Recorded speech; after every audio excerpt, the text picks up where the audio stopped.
Hello everyone. Welcome back to our Constitution series. आज हम discuss करने वाले हैं एक और crucial fundamental right, that is right to freedom, जो कवर करता है आर्टिकल्स 19 से लेकर 22 तक. अगर राइट टू इक्वालिटी एक बेस है तो राइट टू फ्रीडम उस बेस पर खड़ा है. बिना फ्रीडम के डेमोक्रेसी का कॉन्सेप्ट इनकम्प्लीट है. बिना फ्रीडम के डेमोक्रेसी का कंसेप्ट इनकम्प्लीट है. तो चलिए अब हम स्टार्ट करने जा रहे हैं article 19 which talks about protection of certain rights regarding freedom of speech and etcetera. सबसे पहला और सबसे इम्पॉर्टेंट आर्टिकल है आर्टिकल 19, जो इंडियन सिटीजन्स को 6 तरीके की फ्रीडम देता है. सबसे पहले और सबसे इम्पॉर्टेंट है आर्टिकल 19, जो इंडियन सिटीजन्स को फ्रीडम ग्रांट करता है, जैसे कि freedom of speech, freedom of movement and etcetera. It talks about 6 kinds of freedom. ये फ्रीडम्स इंश्योर करते हैं कि हर सिटीजन अपने थॉट्स एक्सप्रेस कर सके, फ्रीडम ऑफ एसोसिएशन हो सके, मूव कर सके, बेसिकली अपनी इंडिविजुअलिटी फ्रीली एक्सप्रेस कर सके, अपनी इंडिविजुअलिटी फ्रीली एक्सप्रेस कर सके. 6 kinds of freedoms are talked under Article 19. 6 kinds of freedom are talked under Article 19. सबसे पहले है freedom of speech and expression. सबसे पहले है freedom of speech and expression. अपने व्यूज़ एक्सप्रेस करने का राइट, बोलकर, लिखकर या किसी भी मीडियम से आपके पास फ्रीडम है ऑफ स्पीच एंड एक्सप्रेशन, बोलने का भी, लिखने का भी, और बाय एनी अदर मीडियम. ये मीडिया फ्रीडम भी कवर करता है. It covers also the media, that is your freedom of press, वो भी इसके अंदर कवर होता है. बट क्या जो ये आर्टिकल 19 का क्लॉज 1 फ्रीडम ग्रांट करता है, क्या ये एब्सोल्यूट है, या any of the freedoms that have been granted by article 19 are they absolute in nature? No, they are not. They can be restricted provided there are reasonable grounds. Provided there are reasonable grounds. Reasonable restrictions can be imposed.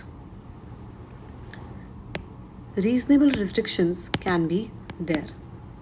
Reasonable restrictions हो सकती हैं. अभी हमने article 19 clause 1 की बात की. इसकी restriction कहाँ प्रोवाइडेड है, on what grounds it can be restrained is given to you under article 19 clause 2. Reasonable restrictions under article 19 clause 2 apply होते हैं. क्या है वो grounds? What are those grounds?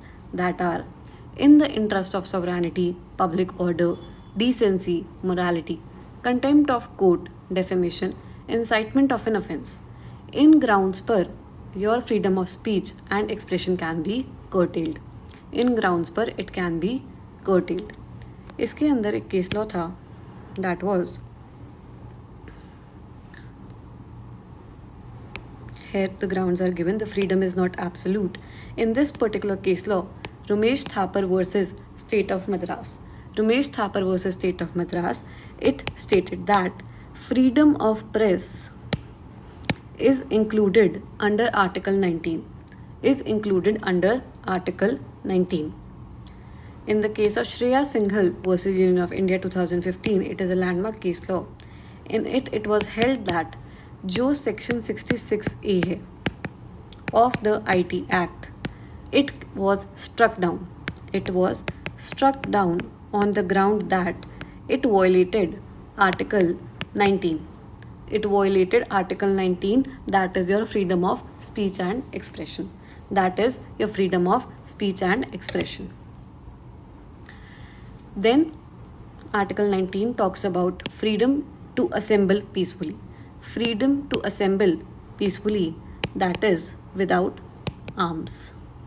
Without arms मतलब पीसफुल प्रोटेस्ट तो कर सकते हैं, पीसफुल प्रोटेस्ट तो कर सकते हैं बिना वेपन्स के. बिना वेपन्स के गवर्नमेंट ऑर्डर मेंटेन करने के लिए रीजनेबल रिस्ट्रिक्शंस लगा सकती है. रीजनेबल रिस्ट्रिक्शंस लगा सकती है. Then there is your third clause that talks about freedom to form association and unions. Freedom to form associations and unions, यानी कि पॉलिटिकल पार्टीज हो गया, ट्रेड यूनियंस, क्लब्स, सब कुछ अलाउड है, सब कुछ अलाउड है. But again this has been restricted on the grounds of public order, morality, sovereignty के लिए अलाउड है रिस्ट्रिक्शंस लगाना. In this particular article, there was this case law, Damayanti Naranga versus Union of India.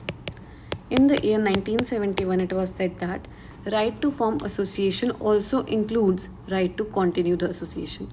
Right to continue the association. Then there is a freedom of movement. हर जगह सबको हर जगह जाने की movement allowed है with in the territory of India. With in the territory of India हम कहीं भी जा सकते हैं, हम कहीं भी रह सकते हैं. हर सिटीजन का टेरिटरी में फ्रीली मूव होना अलाउड है. मैं दिल्ली जा सकती हूँ, मैं दिल्ली से बाहर जा सकती हूँ. I am allowed to move. मेरे ऊपर कोई रिस्ट्रिक्शन नहीं है. रिस्ट्रिक्शन लग सकती है, रिस्ट्रिक्शन लग सकती है. कब लग सकती है? If it is in the security और protection of any area, of any area. Freedom of residence is there under clause 5. Freedom of residence is there. किसी भी पार्ट ऑफ इंडिया में सेटल कर सकते हैं, किसी भी पार्ट ऑफ इंडिया में सेटल कर सकते हैं. रिस्ट्रिक्शन ट्राइबल और सिक्योरिटी ग्राउंड्स पर लगा सकते हैं. रिस्ट्रिक्शंस ट्राइबल और सिक्योरिटी ग्राउंड्स पर लग सकती है. There is freedom of profession, trade and business. There is freedom of profession, trade and business. अपनी चॉइस का प्रोफेशन चूज करना का राइट है, अपना प्रोफेशन चूज करने का राइट है. रिस्ट्रिक्शन सिर्फ तब लग सकती है if it is in the interest of public. If it is in the interest of public. Under Article 19 of this clause, जहाँ पे हम freedom of profession, trade और business की बात करते हैं, there was this landmark case law, State of Gujarat versus Mirzapur मोती Qureshi Kasab.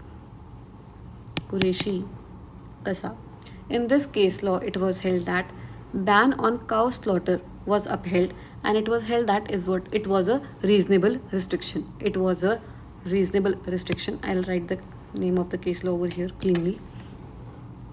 Name of the case law was State of Gujarat versus Mirzapur Moti Qureshi Kasab.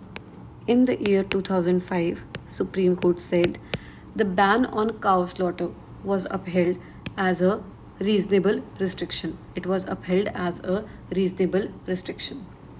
जितनी भी ये reasonable restrictions हैं, इस पॉइंट को समझना बहुत ज़्यादा ज़रूरी है. that Article 19 is not absolute in nature.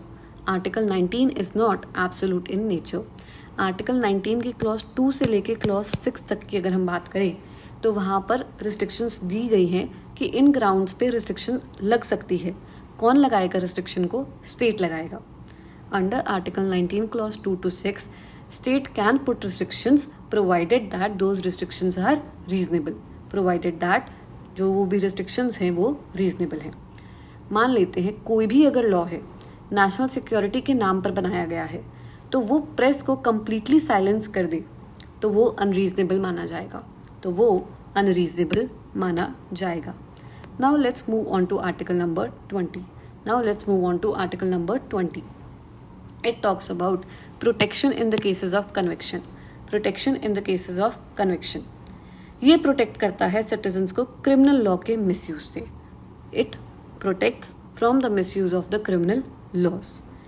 यहाँ पर 3 मेजर प्रोटेक्शंस प्रोवाइड की गई हैं. यहाँ पर 3 मेजर प्रोटेक्शंस प्रोवाइड की गई हैं. सबसे पहला है no ex post facto law. इसका मतलब सिंपल सा इतना है, अगर कोई भी पर्सन है उसने कोई भी क्राइम किया है वो उस दिन पे पनिशेबल होना चाहिए. It should be crime on that particular date. कोई भी पर्सन उस एक्ट के लिए पनिश नहीं हो सकता जो ऑफेंस बाद में डिक्लेयर हुआ है.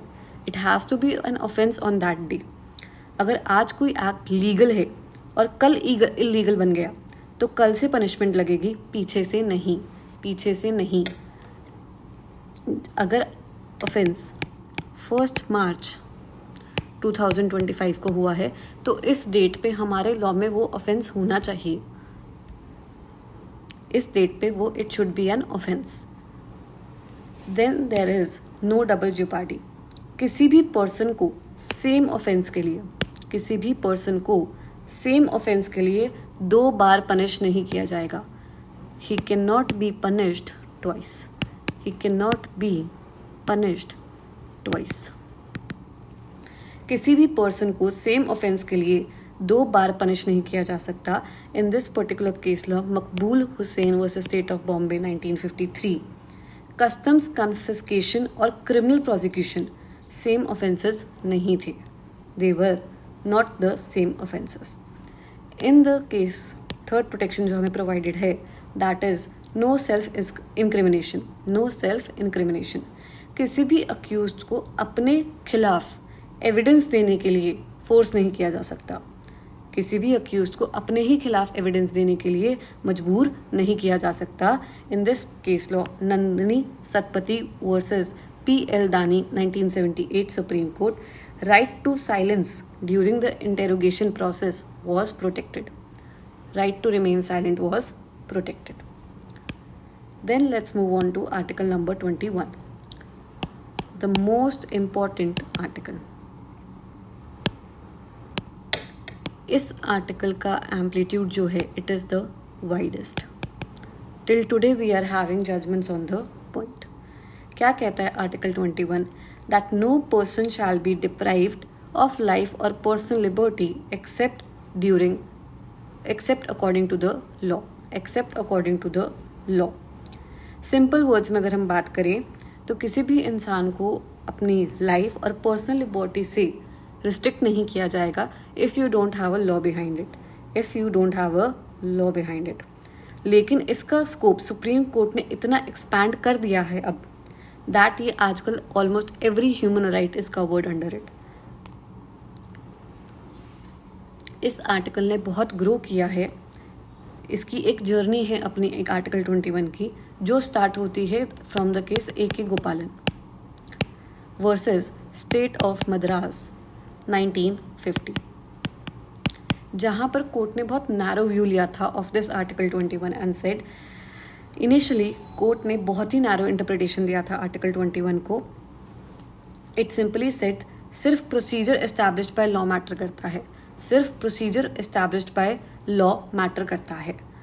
But the court change it's opinion in the case of Maneka Gandhi versus union of India 1978, जहां पर कोर्ट ने वाइडेस्ट एम्पलीट्यूड लिया आर्टिकल 21 का। कोर्ट ने बोला जस्ट बिकॉज लॉ है डजेंट मीन आप किसी को उसकी लाइफ और पर्सनल लिबर्टी से डिप्राइव कर दोगे। The process also needs to be fair, just and reasonable. Court ने बोला जो प्रोसीजर है वो भी फेयर होना चाहिए, जस्ट होना चाहिए और रीजनेबल होना चाहिए। दस due process of law indirectly India में आ गया, due process of law India में आ गया। अगर हम अब आज की बात करते हैं तो आर्टिकल 21 ने बहुत ज़्यादा ग्रो कर लिया है, ऑलमोस्ट एवरी ह्यूमन राइट इसके अंदर आ रहा है।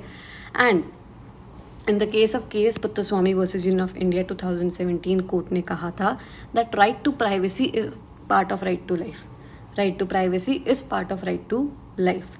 In this case law, Olga Telles versus BMC, Bombay Municipal Corporation court ने कहा था that right to livelihood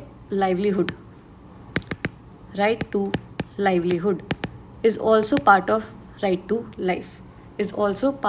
right to life, article 21 के अंदर बहुत सारे राइट्स आते हैं, right to privacy, education, clean environment, shelter, right to die with dignity, right to health. All these rights are covered under article 21 through various case laws. Right to clean environment का case law है MC Mehta versus union of India. Right to education Mohini Jain. Right to die with dignity common cause versus Union of India. All these things have been considered to be part of Article 21, and thus we say that Article 21 is the heart of the Constitution.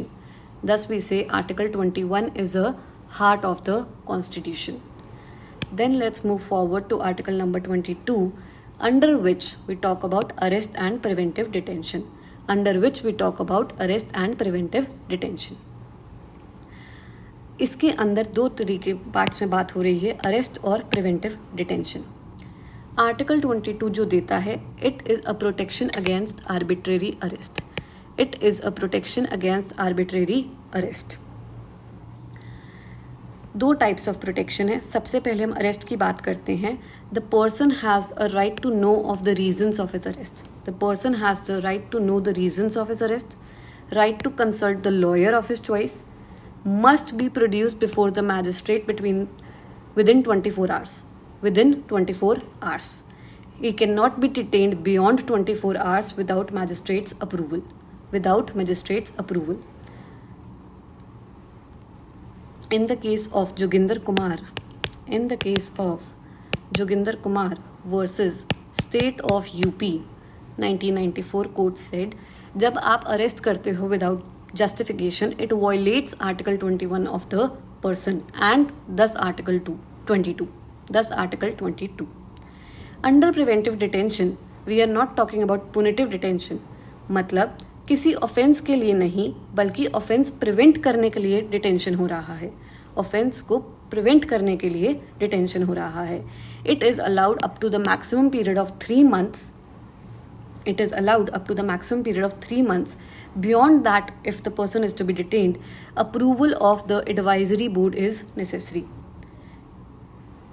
India उन few democracies में से है जहां preventive detention को constitutionally allowed किया गया है. The important acts that concern are the National Security Act of 1980 and the COFPOSA Act of 1974. These are the concerned acts.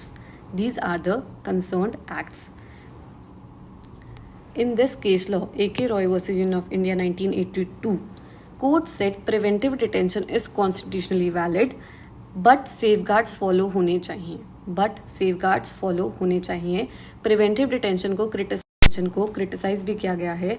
Scholars कहते हैं ये आर्टिकल फ्रीडम को कॉम्प्रोमाइज करता है, लेकिन फ्रेमर्स ने बोला फ्रीडम तभी सेफ है जब इंटरनल सिक्योरिटी सेफ हो. तो बैलेंस मेंटेन करना बहुत ज़रूरी है. तो दोस्तों, आर्टिकल 19 to 22 मिलकर बनाते हैं राइट टू फ्रीडम, जो एक फ्री और डेमोक्रेटिक सोसाइटी की बैकबोन है. आर्टिकल 19 देता है फ्रीडम एक्सप्रेस करने की. आर्टिकल 20 प्रोटेक्ट करता है against wrongful conviction. 21 ensures dignified life and 22 protects the personal liberty का मिसयूज ना हो. याद रखिए, इक्वालिटी और फ्रीडम दोनों एक दूसरे के बिना इनकम्प्लीट हैं. एक रिस्पॉन्सिबल सिटीजन होने के नाते फ्रीडम का यूज हमेशा रीजनेबल और लॉफुल तरीके से होना चाहिए. This is all for right to freedom. In the next lecture will move forward with the next rights. Thank you.